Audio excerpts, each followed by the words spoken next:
Ju njohim me edicionin informativ të lajmeve. Kjo është Radio 7. Presidenti i Republikës Maqedonisë së Veriut u bën thirrje anëtarëve të gjykatës kushtetuese të respektojnë kushtetutën në lidhje me ligjin për përdorimin e gjuhëve. Përpara seancës përgatitore për ligjin e përdorimit të gjuhëve, Gordana Silinovska-Davkova tha se nuk dëshiron të ushtrojë asnjë ndikim mbi gjykatën kushtetuese në marrjen e vendimeve, por theksoi se gjykatësit duhet të jenë të guximshëm. Të mbështeten në kushtetut, ta mbrojnë kushtetutën, të jenë të guximshëm, të mbështeten gjithashtu te Komisioni i Venecias dhe kështu nuk do të gabojnë, deklaroi kreu i shtetit në Republikën e Maqedonisë së Veriut. Kryetari i gjykatës kushtetuese në Maqedoninë e Veriut shpreh shqetësimin se ky institucion është më pak i reformuar në vend që nga shpallja e pavarësisë deri më sot.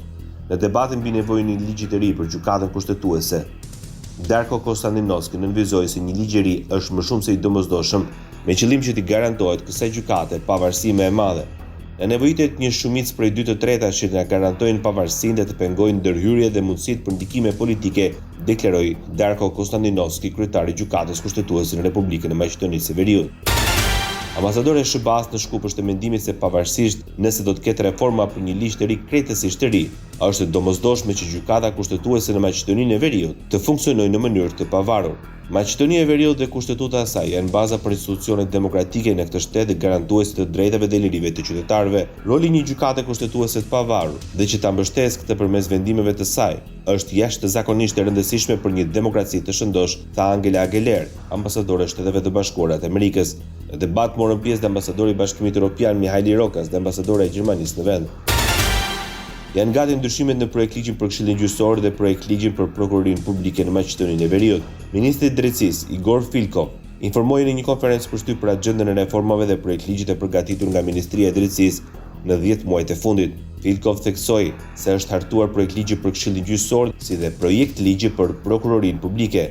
Sa i përket ligjit për Këshillin Gjyqësor, ai tha se afati i miratimit është në qershor të këtij viti dhe ishte paraqitur për mendim në Komisionin e Venecias. Ligji sjell disa rresi siç është rregullimi më i saktë i procedurës për shkarkimin e kryetarit të Këshillit. Vendimi për shkarkimin bëhet me të paktën 8 vota, tha ministri i Drejtësisë i Republikës Maqedonisë së Veriut, Igor Filkov.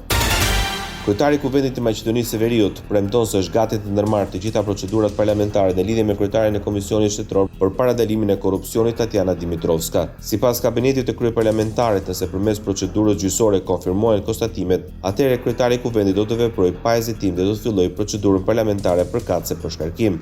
Prioriteti kryesor është të mundësohet institucioneve kompetente të përfundojnë punën e tyre pa kurfar presionesh apo ndikimesh, theksohet në kombëtesën e kabinetit të kryetarit të Kuvendit të Maqedonisë së Veriut.